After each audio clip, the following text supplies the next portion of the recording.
Les 6 et 13 décembre prochains, les Français voteront pour élire leurs représentants régionaux. La nouveauté, une carte remaniée avec des régions regroupées, beaucoup plus grandes. L'Auvergne et Rhône-Alpes ne feront plus qu'une. Dans la bataille, plusieurs partis politiques, plusieurs candidats, comme par exemple l'UPR, l'Union populaire républicaine.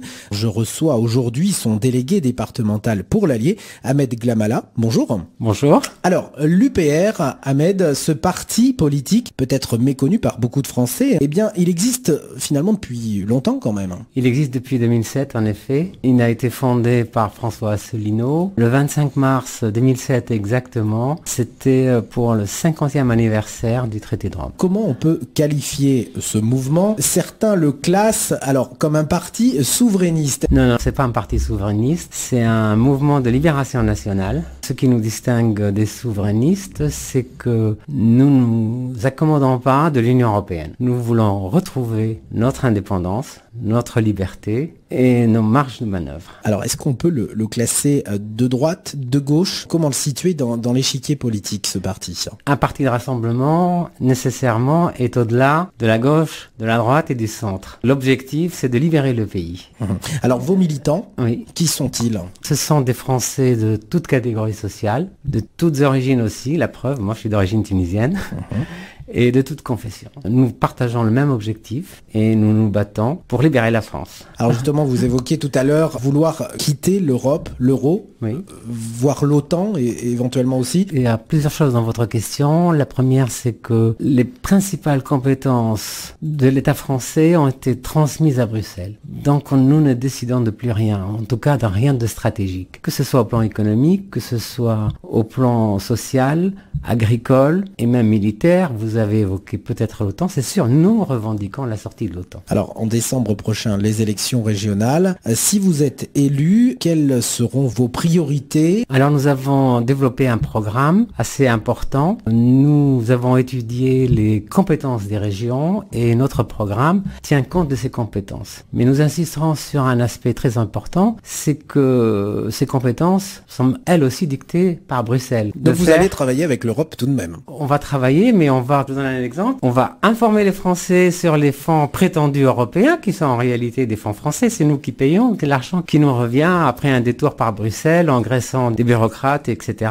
Nous ne mettrons plus le prétendu drapeau européen sur le fronton des mairies, des établissements publics, ça c'est l'aspect purement symbolique et institutionnel, je dirais. Nous nous opposerons à la privatisation du TER, commandé par l'Union européenne pour 2019. Nous développerons pour l'emploi, on va dire, on va mettre l'accent sur l'apprentissage. Nous sommes dans un département agricole. Oui. L'agriculture qui souffre énormément. Donc en ce moment, donc la crise de la FCO pour notre région en particulier, mais la sécheresse, les défauts de trésorerie pour beaucoup d'exploitations agricoles.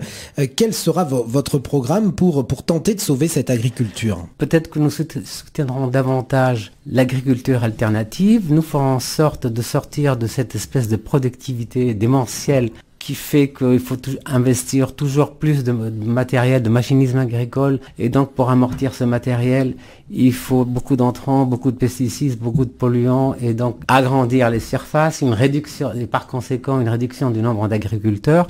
C'est une espèce de ronde infernale. Vous le savez très bien, il ne reste plus en France que 5000 agriculteurs, éleveurs à peu près. Dans ce secteur, il y a en compte près de 2 suicides par jour à cause justement de cette productivité commandée par les articles du traité du fonctionnement européen, sur le fonctionnement européen. On va peut-être développer une agriculture alternative. Alors vous êtes également pour la réduction du nombre d'élus aussi au sein de ces conseils régionaux et ailleurs d'ailleurs. Oui. La question, c'est quelque chose que nous avons inscrit en effet dans notre programme. Je vois que vous êtes au courant, vous êtes informé, c'est bien, je vous en félicite. Effectivement, nous avons marqué dans notre programme que nous diviserons le nombre d'élus par 2. De toute façon, notre objectif est de faire la chasse aux dépenses inutiles.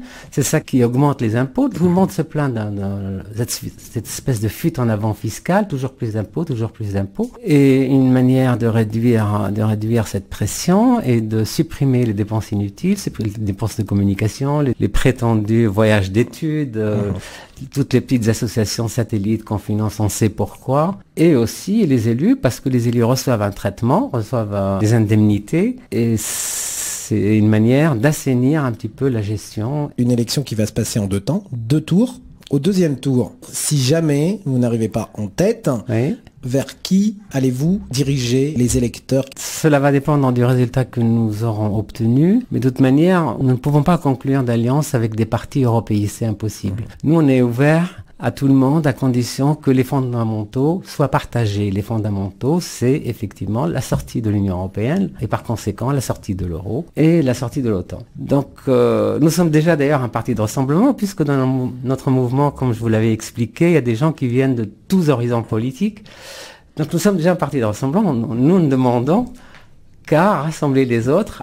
Ahmed Glamala, je vous remercie. Vous êtes le délégué départemental de l'UPR, l'Union populaire républicaine. Vous êtes le représentant pour le département de l'Allier et vous vous lancez dans la bataille des régionales qui auront lieu donc en décembre prochain pour cette nouvelle région Auvergne-Rhône-Alpes. Merci. Je vous en prie. Merci à vous de m'avoir reçu.